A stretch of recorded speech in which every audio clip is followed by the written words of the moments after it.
So, hello and welcome everybody to this panel. I will just wait a few minutes because a few people are still coming in until you found a seat, and then we will talk about succeeding in the digital times we're living in. Don't be shy, come in.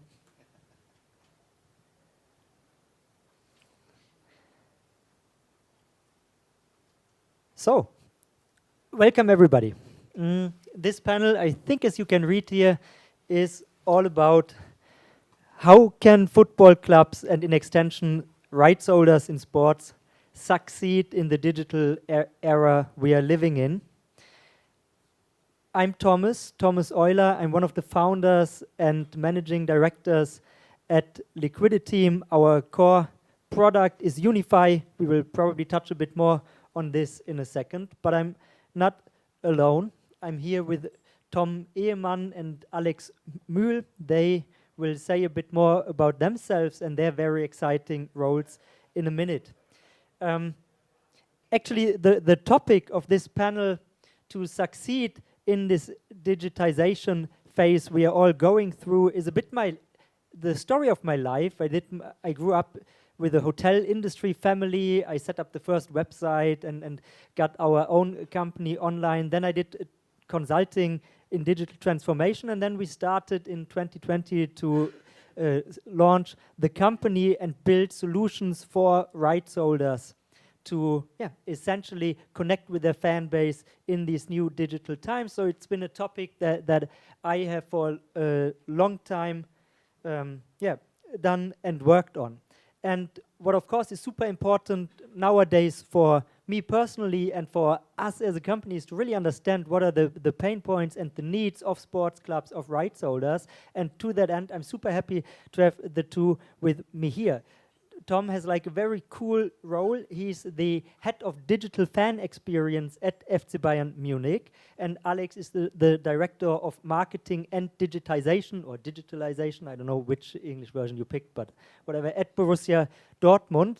So really illustrious, great gentlemen, I guess, to talk about this topic and this discussion. And because you are responsible in your roles for leading your clubs in this digital era, I would like to start to learn a bit and give the audience a bit more of an impression about your job and the topics you are currently concerned with, working on, thinking about. And maybe we do it in a rapid-fire way. Tom, maybe you want to start and give us the top 3 topics you're currently dealing with.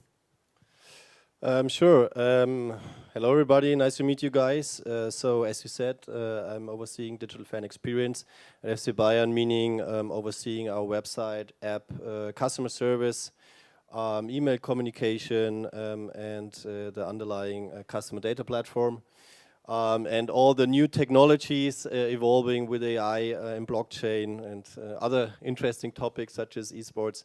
So it's always a broad variety of topics, and if I must really say that the top 3 topics we are working at the moment is first transforming our own media platform from a news platform towards a interactive platform.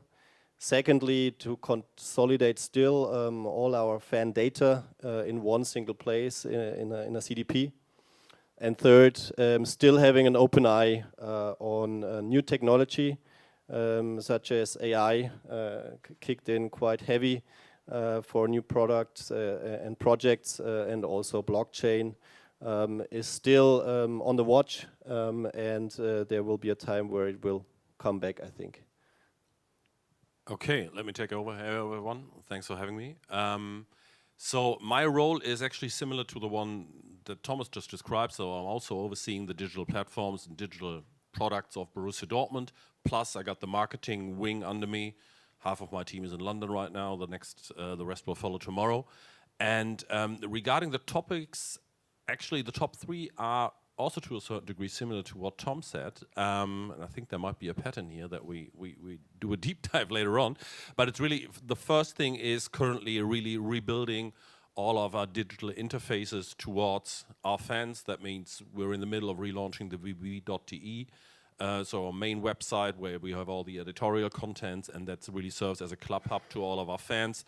rebuilding the app infrastructure that we have in the e-commerce stores. So it's a bit of time. Last relaunch was like 10 years ago, and a lot of things happened on the web. So that's really the top one priority. The second priority that we're facing currently is, I think Bayern Munich and as well as us, we're both blessed with a massive reach and following in social media. I think Bayern is around 140 million followers. We just crossed the 64 million line, and hopefully the Wembley final will give us another push. But at the same time, right now, I'm playing a London final.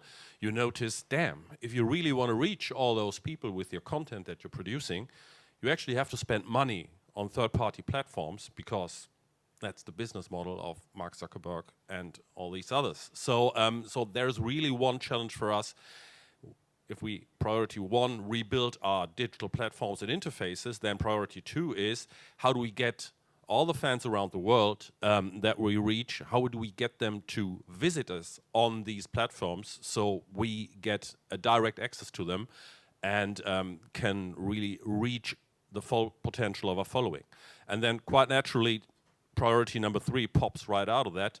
The challenge then is to get the direct access to the fans, to get the data point, get the sign up, get at least the advertising opt-in, if not a registration for a single sign-on, to be really able to fully capitalize on that in terms of fan experience, services, contents that you serve to the fans, but of course also in terms of monetization, building an inventory, building new products for our partners that are then more data-based and based on the direct access that we offer to fans. So one of the reasons why the two of you are actually some of my, or maybe my two favorite clients, is because when you talk, you really, it sounds like when I'm pitching and telling our story. And you mentioned two topics that I really want to dive a bit deeper into, because they are, I guess, so important for the industry, and hopefully topics that are also of interest and relevant to all of you, and that is data and platforms. So let's probably dive a bit deeper into data, because obviously everybody in the industry is kind of aware data is important. Probably all of you read the story about Barcelona and how they got much less money from Spotify after Spotify learned how comparably little data they really had about their fan base. But what does it actually mean? What are the benefits of data, and how do you deal with the data in your organization? So probably Tom, in your strategy, in the projects you do, what role does data play, and how do you think about it internally? What are the goals? Why do you want more data, or do you? Yes, we do, of course, and I want to explain why. To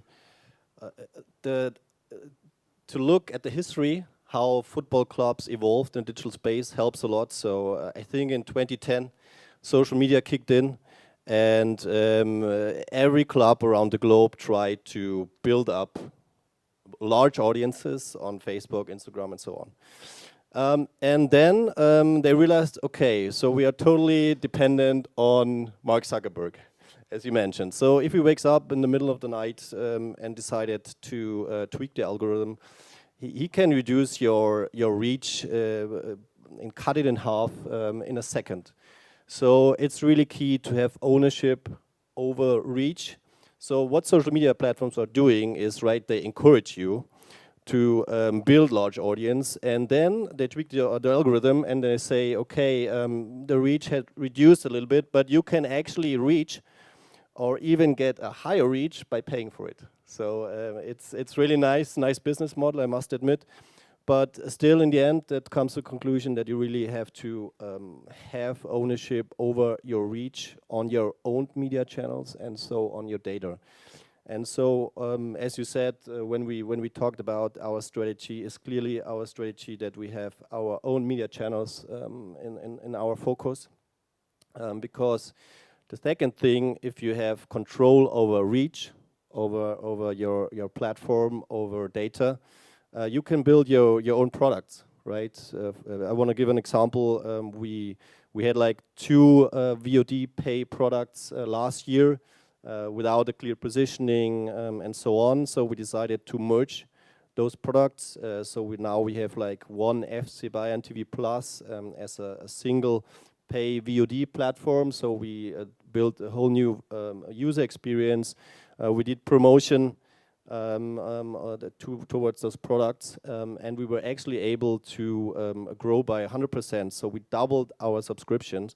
So there was a really a cool case to see, okay, you can really build on your own media channels, your own products, and monetize them. And I guess a bit later we will also talk about what we are designing at the moment, because it's not the end of the world. Indeed. Alex, something to add there on the data and as you use it at Dortmund? Yeah, I think there's two sides to the story. So the first thing is, I mean, even beyond monetization, I think the topic of fan experience really plays a role here. I don't know how it is with other clubs, but if I look at what Borussia Dortmund is doing in terms of activities, we have an esports team, we have a women's team, we have a third division team, which is our youth team. We have multiple CSR activities. And our audience is so big that you have to admit not everything we do has the same relevance for each and every one of our fans.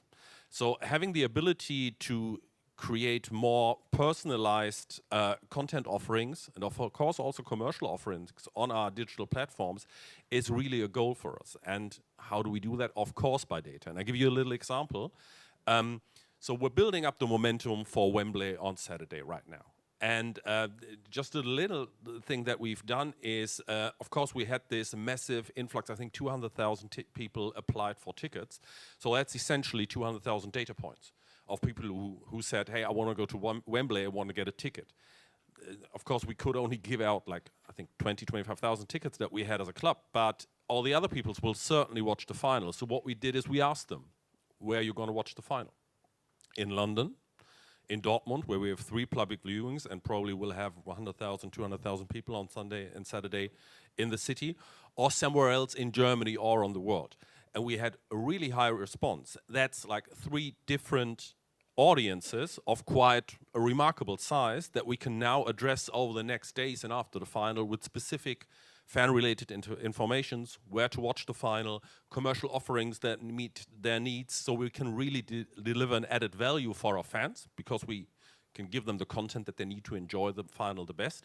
And of course, we can also offer them the partner offerings and our own commercial offerings that meet their need state the best. And I think that's something that you can only achieve if you have the ability to capture that fan data and the fan need state. And linked to that is also, of course, building an inventory for sponsors and partners that capitalizes exactly on that. Because, I mean, it's, so I got a background in the agency world. And when I joined sports 3 years ago, it was really funny for me, because I had conversations I haven't had for 10 years on the agency side, because everyone talked about reach, awareness, emotions. And I was like, okay, did you ever speak to the FMCGs in this world who are also looking for mid and lower funnel offerings to get direct access to fans? And I think the topic of fan data offers a huge potential for any club out there, because clubs are the entities where people are really willing to share their data with. You know, I tried to write concepts for, funny enough, for shampoo brands on how to gather first-party data. It's tricky. It's easy as a football club. Yeah, thanks for touching on this aspect. I mean, something when we are developing Unyfy and having these kind of conversations behind closed doors, now we have it publicly. We started making it very easy to collect data about fans, and we had a large focus on making direct-to-consumer stuff easier. And then over the last, say, 18 months or so, we really invested a lot into building out sponsorship opportunities for partners, because what we saw is that the demands of sponsors are also changing. The way I think a bit about it, having also worked in with many marketing departments of big corporates in the past, I saw they were changing, like you just described, to a more and more performance mindset. And sponsorship is probably a bit behind as a marketing function when it comes to this. Do you see that more sponsors, partners are now demanding these data-based services from you? Definitely. I'll just jump in. And then, yes, but please don't get me wrong. It's not either or. I mean, the strength of sponsoring is still the mass reach, creating awareness for brands and sponsors. And that's, of course, a muscle I think we all as an industry should keep training and delivering on, but that's sort of given. But I think in addition, you'd really need these more lower funnel performance-orientated offerings to sponsors, because not always the ego of the CEO is the main KPI. But if people look at an ROI on sponsoring invests, it is, of course, a great argument if you can outline, okay, this is the size of our audiences, we have so and so many fans who might be in the funnel decision for automotive purchase or what else, and these are the channels and activations we can reach them through. I think we're not at a point where that is decisive, because I think sponsoring as a category is watched differently, but the conversations, at least if the operational teams come in after onboarding a new sponsor, really often turn into that direction. Yeah, absolutely. I can only agree that, as you said, like you have the digital golden rule, right? You have reach, engage, relationship, and then monetize. I think 5-10 years ago, many sponsors stopped with reach, and it was totally fine for them. But what we are seeing at the moment is actually that the operational teams get bigger in sponsorship departments in large brands. They now track exactly the whole funnel. In the beginning, reach is still the main KPI, but it's getting more and more important also to have a CTA, to have a direct call to action, to actually track down, okay, I reached 100 people, 10 converted into my database, and actually 5 really purchased the product. So from there, it's clear you guys need data, you need more data, and you need to be able to use this data for different purposes, from better personalizing content and experiences to fans to acquiring partners. Now, what are the steps you have to take to actually get this data and generate it? And that is where I believe that platforms, the topic you mentioned before, is really the core topic, because you need to create these attractive digital destinations where your fans come and where they do more than just being users who click on something. They need to create accounts. They need to be able to interact with you and so on. Is that a topic that resonates with you? You already mentioned yes, you kind of also did. And if so, how do you think about becoming a platform as Borussia Dortmund, as Bayern Munich? What are the steps you're currently taking? There are many ingredients actually to run a successful owned media platform. As Alex mentioned, so the key challenge is really to transform our social media audience, which is 175 million. A bit more. You have to leave this with me, as you already have a bit an advantage for Saturday. So the key thing is to transform those 175 million to our platforms. But how can we do that? So you really need to build interactive platforms. First ingredient for sure is to have a smooth fan experience. Secondly, for sure, you have to really a sound tech infrastructure. But third is really interaction. So what we are doing at the moment, we launching a lot of gamification and loyalty features and elements. So and those are performing really well. So sometimes we have over 100K participants, for example, for quizzes. We did a lot of quizzes around the Champions League semi-final matches with Real Madrid, where you saw the video and it stopped, and then okay, what's happening next? So those easy features work really well. Or we work a lot with votings, play of the month, or a picture on our membership card. So those participation works really well. And in terms of loyalty elements, we are working on at the moment with you guys, of course, on collectibles and reward mechanisms. So for fans, maybe we can talk about a bit later on that. But still, it's that broad variety besides content, of course. So we still have access to players and all that stuff, and can create cool videos. But besides that, you really need to transform your platform from a news video platform towards an interactive platform. Alex, Something to add here?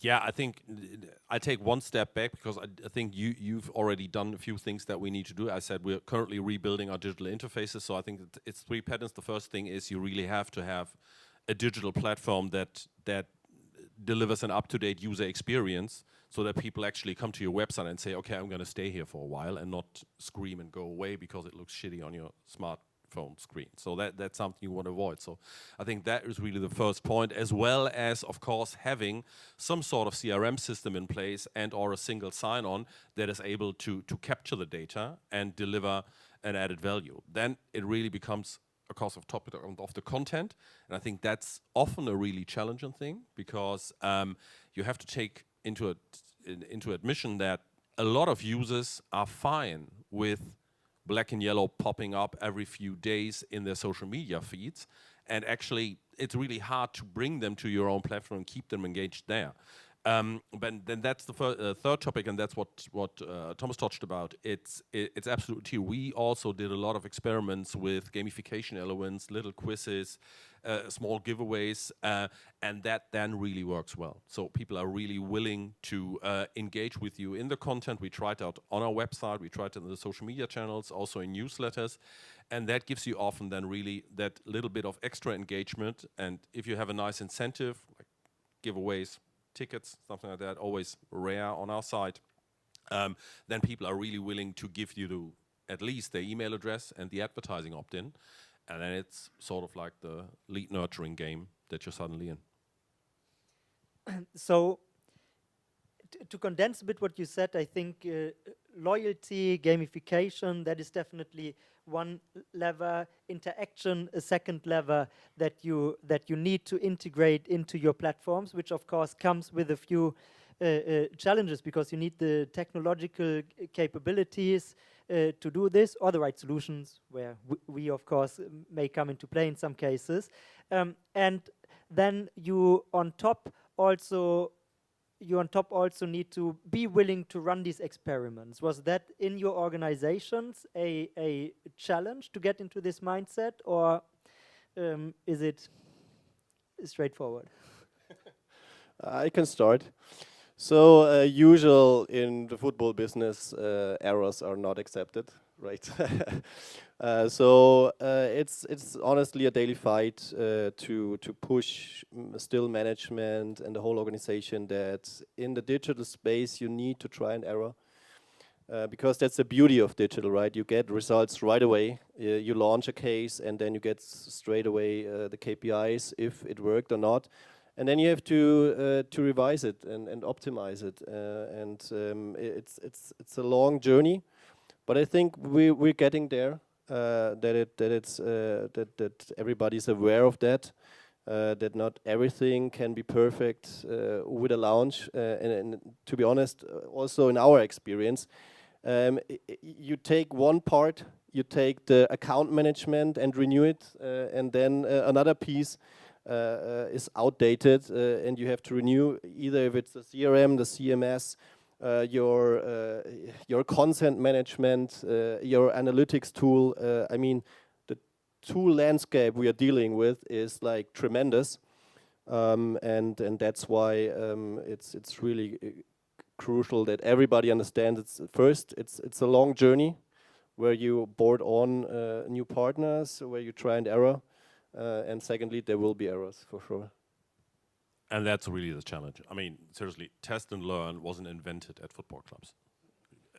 It's really a cultural thing, and that was also, I mean, the fun thing is I had a similar pattern because when I was on the agency side, I was running a lot of digital transformation projects with big companies in Germany, and it was, again, the same pattern.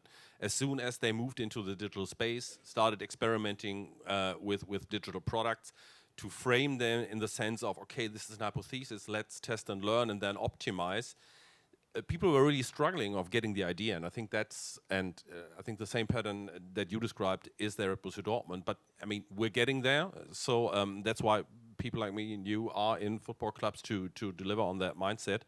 And the thing is, it works. It just doesn't work the way traditional club management was used to activate communication infrastructure.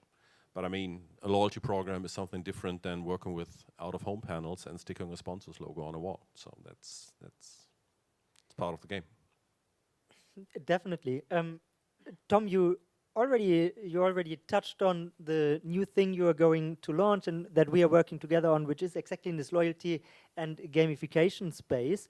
And probably you can share a bit more in detail what it is we are doing together there. I want to leave you the first words about it, because I think it's the first time you will publicly talk about it, right? Yeah, happy to give some insights what we are currently working on. So as I said, our tech landscape is quite broad. So we were looking at a partner who gives us those key tech components we were looking for to drive more gamification and interaction. And the nice thing about your software is actually that it's quite flexible. You can either take it as a ready-to-market product and launch it very quickly, or what we are actually doing is deeply integrated into your IT landscape. So it's working for both, right, large and small companies. And what we are actually doing is that we try to build up a collect and reward mechanism. I want to give you an example of the first use case we want to launch in August. So imagine we have like 34 Bundesliga matches, and user will open up the app during the match day, and then they can claim a match day collectible, like a digital card, and the next day it will be revealed with the iconic match day photo. And if users collect all the 34 matchday collectibles, they will get rewarded in the end. So 1 year is a bit long, so we're trying to work out at the moment that we will do small raffles and small rewards after the first match day, mid-season, maybe every month. So this is what we're actually talking about with try and error. But I think this will drive interaction and loyalty to the next level. And the software is quite flexible, so we can design every use case we want. Maybe the next case will be a jersey collectible where fans can collect all the 4 jerseys.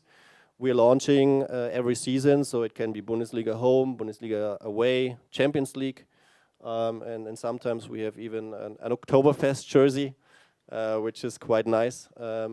Or you can even collect, you can build up a collection with 3 consecutive jerseys in 3 years fans have bought.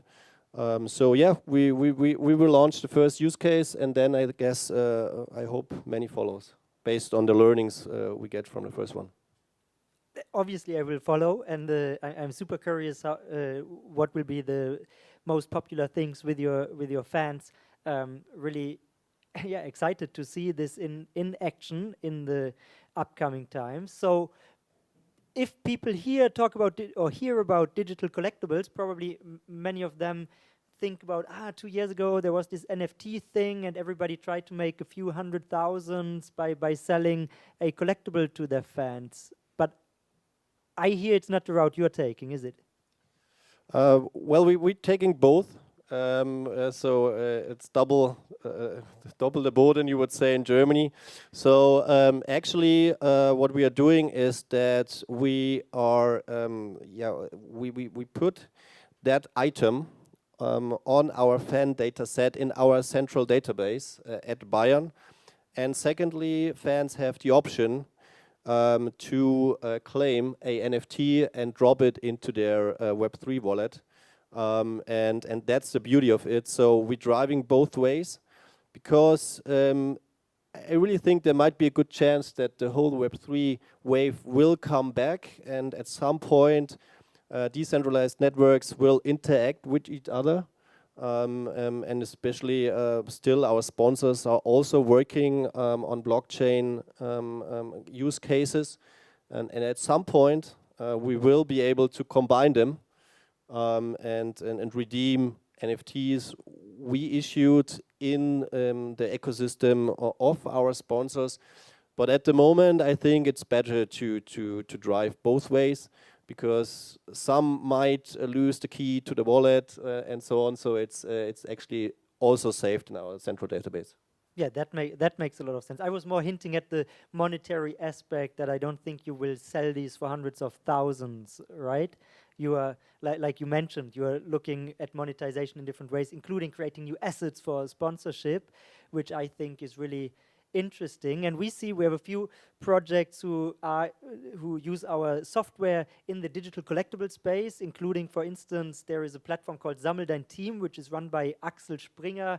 If you don't know, it's one of the largest, or the largest, German publisher, and they, for instance, do the men's national football team around the European Championships as a digital collectible series. And they are on the same platform. Also, something that can be announced today, there will also be the Team Deutschland, the German Olympic team, soon as well. So if you guys are into collecting, something to look forward to. But what we see there is collecting is just so engaging, and what they do, they also do it in a freemium way. They acquired these licenses from DFB, and it is something fans can collect with points, which they collect for activity, and they can spend money on it. And so they really get the whole range of fans activated, and we ourselves are surprised how well that works in the sports fan context, but it just does. And I think the big mistake in the NFT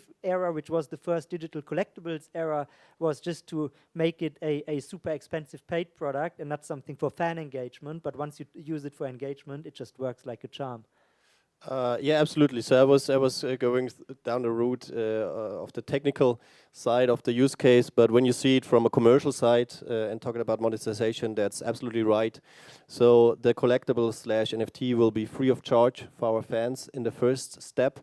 So as I said, we need to create reach or better engagement and the relationship, and then we can monetize. There might be a time where you really launch rare, exclusive collections, and you put a price tag on it. But I think at the moment it's too early. But there's also a way to monetize with your sponsors, right? So because you can put a branding on the collection, you can do exclusive branded collections. So there, on the B2B side, you have options. Alex, to loop you back in, I don't know how much you want to share in front of these people about the project we've lately been doing, which is still early stage and more in the concept development phase, but feel free to decide how deep you want to go into it. But it's also in the loyalty and the gamification realm, and we work together a bit to say, how can this work in the future? And to me, one key aspect that I would like you to elaborate a bit more on is, can loyalty in sports work like it works in retail, where shopping, you collect a few points and then you get a discount? Or do you need to think differently about it? What is the Borussia Dortmund vision of loyalty? We're actually trying to find out in a discussion with you right now. But but I can share a few thoughts on that. I think so. As I said, we're currently rebuilding our digital interfaces. So once we're there and we bring people to our platform, then of course our question is, what kind of incentives do we set for people to come back, to re-engage on our platforms and to go to our platform and not sports.com or sport1.de. And then quite naturally the whole topic of loyalty programs or incentives for engagement quite naturally pop up. So that is really something we're looking into. It's, as I said, we're not there where you are right now in terms of interfaces, but once we have that prepared, that will be the natural next question. And I think it will be a challenge for every club. Because you could say, I mean, what the hell do we need a loyalty program for? There is one, and that's a club membership, right? But what we notice, especially in Germany with the 50+1 culture and a really tradition of fan participation and voting rights, we found out that these are two worlds that are hard to combine. For example, we had the discussions around fan tokens, and some pushback that we faced from our fan scene was like, is this token technology taking away participatory rights that are linked to a club membership and are going to get monetized? No one's ever wanted to do that, but that was the perception. So it's a touchy ground. The other thing is, a good old German Vereinsmitgliedschaft, aka club membership, doesn't really scale internationally. So, I mean, some fans get it in overseas and think it's cool because it's quite traditional thing, but it's not really catered to the business challenge we're facing. So what we're right now discussing is how can sort of like this a complementary engagement or loyalty layer look like that is not connected to the club membership or maybe interweaved as well, because I mean it's the highest form of loyalty, the club membership. But how do we set incentives for fans in Korea, in China, in Japan, in the US to go to BBB platform and give them some sense of belonging and a reward? And then it's exactly those two roads you can travel. The one thing is gamification and going for distinction and social status by handing out rewards, whether they're minted as NFTs or they're just badges in your profile. I mean, that's mechanisms that are being used in so many digital platforms. So I think it completely makes sense to give someone the digital Allesfahrer reward if he watches every match day in the BVB app. The other thing is, of course, giving all these commercial platforms that clubs have, why not create some sort of payback system that might be point-based. So for every transaction that you do on a BVB platform, that gets then rewarded and gives you discounts, bonuses, or access to exclusive products and discounts in the online shop. But it's a really tricky thing to get in the details there. So back to your question, I wouldn't commit on an answer yet, but I think it's a really interesting and important things for clubs to discuss if they want to grow the engagement of their audiences and also the monetary conversions of those. I mean, personally, one thing is pretty clear to me. You cannot just, I don't know if in the Netherlands and across Europe, payback is well known, but you cannot create the system that is just purely transactional. You also need to account for the fact that you, as a football club, you have a fan base, and this fan base is highly passionate, and they do a lot of different things related to your brand, related to your club, and that needs to be integrated into anything you do in this loyalty realm, because if you don't, then it will feel merely transactional, and I fear that this would not be super well adapted just by a large chunk of the fan base, because for this probably also you don't have enough partners like a Payback, who is like the biggest supermarket chain, big gas station, and so on a German-wide level. Now, I guess that is then also going back to the data generation point, the thing where it gets interesting, right? You need these mechanisms, as you said, to not only reward commercial activities, which of course can be part, but also to reward people using your platforms. And if they use your platforms, the data trail, so to speak, they leave, gets longer and longer. You understand better and better what your fans do. You can create better offers for your fans directly, or you can help to your partners to have more specific communications with your fan base. And this is, I guess, where all this platform building becomes a very interesting proposition. I would like, because probably the audience also has a few questions, if anyone in the audience has a question for the panel here, go ahead. We still have 5 minutes, and I would Q&A a bit. Sure. You want to do it like this, or I bring you the mic? I can bring you the mic as well.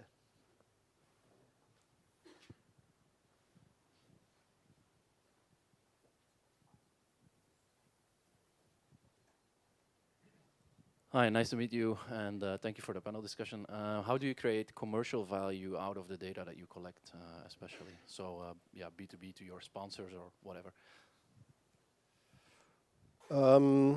As I said, it's a long journey to really monetize data, but in the end, I would say you can look at it from a B2C point of view. We have a lot of traditional products like ticketing, merchandising, club memberships, kids clubs offerings. So we actually have a diverse portfolio, a pay VOD platform. So, and if you own the data, you can have direct access to them. If you have the marketing consent, that's also key.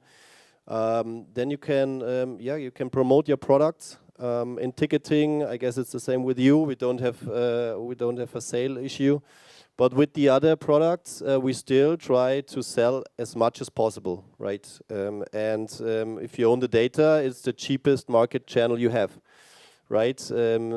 Other companies have to spend a lot of money to reach customers, and we have the privilege through our own social media channels, but also even better to our own media channels to monetize it, and that's actually the best way to promote existing, but also new products. That's the one way to commercialize it. And secondly, as we discussed, our sponsors are getting to a stage where they really will also want to understand our database, where they really want to understand how can I target a specific segment which might be useful for me and where I can market my product.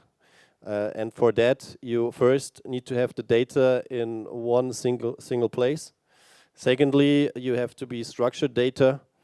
Thirdly, you need to have the marketing consent. But if you have those three ingredients, you can drive really cool commercial campaigns with your partners. But it's still something that's ongoing. Yeah, and in addition to this, a bit more concrete how that might look like. As I said, we're currently relaunching the bvb.de, of course, together with a new ad server technology. So our aim is, in the next iteration of the website, to deliver really the possibility to do granular targeting on the platform, addressing fans that visit our platform based on, I mean, age, gender, that's the easy thing, location as well, but also based on behavioral data. If someone who's constantly clicking on eFootball articles, deliver them different advertisings than someone who reads only articles about the first team. And then, prospectively, even maybe enabling programmatic buying of ad spaces at Borussia Dortmund, of course more as a private auction because our sponsors always have the first access. And then things I think will get really interesting because you probably know that in the future, third-party cookies, I mean, I think this year Google will finally pull the plug. So the whole topic of programmatic advertising won't really work anymore on regular websites. But those platforms with a strong ecosystem of first-party data will still be able to offer that kind of targeting as long as people are logged in and browse their platforms. And I think that that's a great opportunity for clubs, and that's one really concrete use case that we're aiming for with the relaunch of our website. And just to add, I don't know if any of you guys have experiences with this, but a few clubs and rights holders told me that they now have first sponsorship deals that have like performance or affiliate components in them as well. And to be good with this kind of stuff, you obviously also need data and targeting capabilities and so on. So that is also slowly sneaking into the sports world. I don't know if you can confirm or... Yeah, absolutely. And as Alex mentioned, maybe also give a concrete use case. Like we having more and more digital companies rise as sponsors, Get Your Guide or whatever, and they really try to design affiliate user journeys where we actually benefit in addition if we bring them customers. But this is really key. Or for HGV, for our banking partner, we design targeted email campaigns for those we know they have already the FC Bayern banking card, and for those they don't. So and those is only the beginning, and the next level will be retargeting and stuff like that, and customized banners on the website based on the behavioral data on web and app. Exciting times. Sadly, the timer here says we are now 10 seconds over the time. But if you have any more questions, I'll be around. I guess the two of you will be a bit longer around. So yeah, I hope it was insightful, and thanks for the both of you to show up.